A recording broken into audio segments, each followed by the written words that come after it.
जिस प्रकार से सरकार और विधानसभा अध्यक्ष तानाशाही कर रहे हैं, जो विधानसभा के जो नियम हैं, प्रक्रिया है, उनके अंदर विपक्ष का भी रोल है, कम भले ही हो, लेकिन ये नहीं है कि हमारा कोई रोल ही नहीं है। हमारे द्वारा जो बातें कही जाती हैं, हमारे चाहे कमेटियों की बात हो, कमेटियों के अंदर कमेटी के अध्यक्ष को हटाने का तो अधिकार है स्पीकर के पास, लेकिन उसको बदलने का, वाइस वर्सा करने का अधिकार नहीं है, किसी भी नियम के अंदर नहीं है। आपने बदल दिए, हमने कहा, आपने हमारी नहीं मानी। कमेटियों के विलय कर दिया गया, एक कमेटी को दूसरी कमेटी के साथ जोड़ दिया गया, जो कि 100% नियम विरुद्ध है। बिना विधानसभा के नियम प्रक्रिया में चेंज किए आप कमेटियों का आपस में विलय नहीं कर सकते। हमने कहा, विधानसभा में इस बात को रखा, नहीं माना गया। लगातार जो है, हमने पहले भी बताया था कि हमारे सदस्य विधानसभा में आवाज उठाते हैं, उनको रोका जाता है, पर सत्ता पक्ष की ओर से टोका टाकी की जाती है और उनको प्रोटेक्शन मिलता है। मंत्री जवाब नहीं देते, उनको प्रोटेक्शन मिलता है। सरकार की जिम्मेदारी तय होनी चाहिए, वो जिम्मेदारी तय नहीं करके उनको प्रोटेक्शन दिया जाता है। ये सारे इश्यूज हैं और सरकार भी जो है लगातार लोकतंत्र का हनन कर रही है। 5 साल में चुनाव होने चाहिए, 6 महीने में उपचुनाव होने चाहिए, आप नहीं करा रहे हो। आप जिस प्रकार से रोजाना स्कूलों की बिल्डिंग गिर रही है, बच्चे मर रहे हैं, उस पर आपका ध्यान नहीं है। प्रदेश के हालात जो है, कानून व्यवस्था सब खत्म हो चुकी है, चौपट हो चुकी है। तो ये सारे इश्यूज थे, इस वजह से हमने बायकॉट किया। और मैं समझता हूँ सत्ता पक्ष को सद्बुद्धि आएगी और वो आने वाले समय में हम लोगों का साथ लेंगे। लेकिन लोकतंत्र के अंदर हमें जो ताकत मिली कि हम जनता की आवाज़ उठाएं, सरकार को उसका आईना दिखाएं, इन लोगों ने क्या घोषणाएं की थी, क्या पूरी की है, वो बताएं, तो उससे तो ये लोग हमें नहीं रोक सकते, वो तो हम रखेंगे।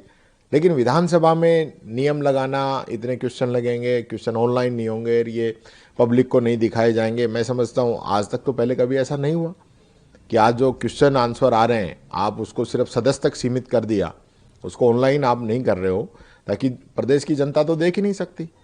तो इस प्रकार की जो चीज़ें ये लोग लगातार कर रहे हैं, बाउंडेशन में बांधने की कोशिश कर रहे हैं। कुछ क्वेश्चन है, जैसे राइजिंग राजस्थान है, राइजिंग राजस्थान पे हमने इतने क्वेश्चन लगाए, एक का भी जवाब नहीं आया। अब की बार लगाए, देखते हैं क्या होता है। तो ये जो चीज़ें हैं ना, ये होती नहीं है। विधानसभा के अंदर ही ईआरसीपी पे चर्चा हो और ईआरसीपी की आप जो है डीपीआर बताने के लिए मना कर दें, तो इससे बढ़ के क्या हो सकता है। तो ये जो लोग लोकतंत्र का हनन करने में लगे हुए हैं, इसलिए हमारा बायकॉट था।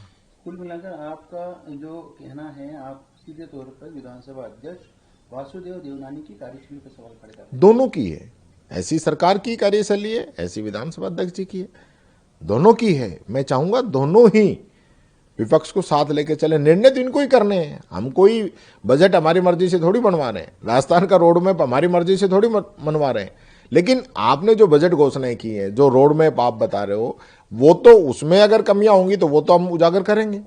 राइजिंग राजस्थान हमने थोड़ी कहा था, आपने कहा है राइजिंग राजस्थान में 30 लाख करोड़ के इतने हमारे एमओयू हैं, पर अब वो कहाँ हुए हैं, वो तो हम पूछेंगे तो बताना तो पड़ेगा ना।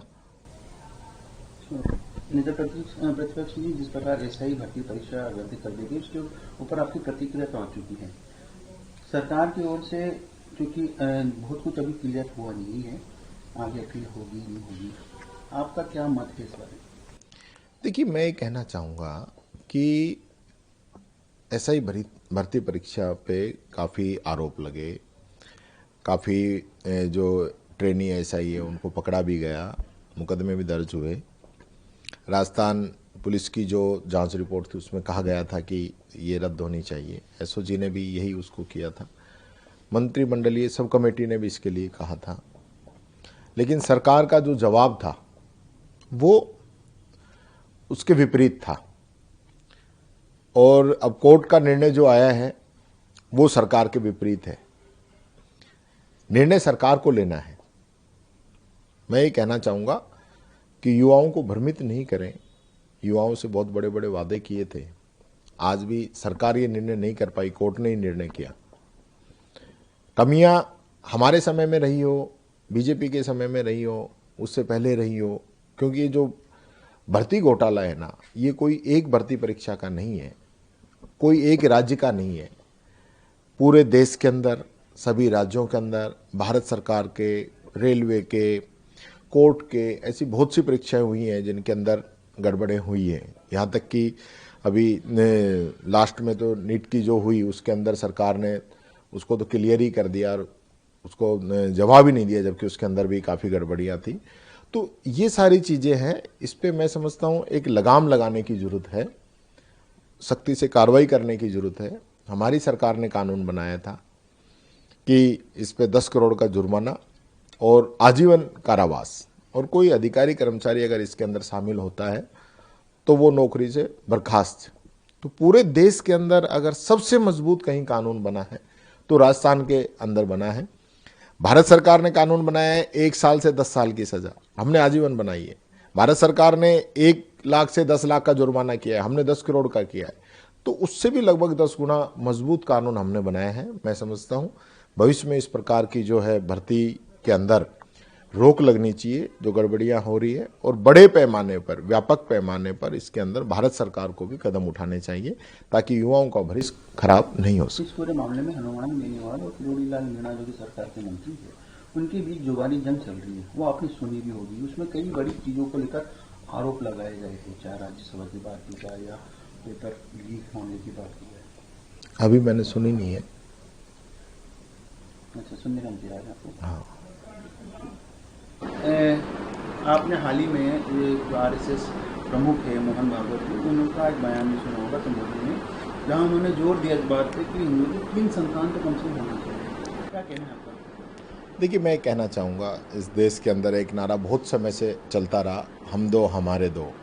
और मैं समझता हूँ आज जिस प्रकार से पॉपुलेशन बढ़ रही है और आज विश्व में सबसे अधिक पॉपुलेशन वाला देश हमारा हो चुका है, ऐसे समय में इस प्रकार के जो बयान लगातार इन लोगों के आते रहते हैं, कभी कुछ, लेकिन खुद के कितने बच्चे हैं, आरएसएस में जो लोग जा रहे हैं उनकी क्या स्थिति है, महिलाओं तक को आरएसएस के अंदर अलाउड नहीं कर रहे हैं। तो ये खुद ही समानता लोग नहीं चाहते हैं। और मैं ये कहना चाहूँगा कि ये समय समय पर आरएसएस इस प्रकार के बयान देती रहती है जो कि देश के जो सांप्रदायिक सौहार्द है, आज जो देश की तरक्की है, जिसमें सब लोगों को आगे बढ़ना चाहिए, तो ऐसी स्थिति होनी चाहिए कि मैं समझता हूँ हम दो हमारे दो का जो नारा है वो अच्छा था और वो ही रहना चाहिए।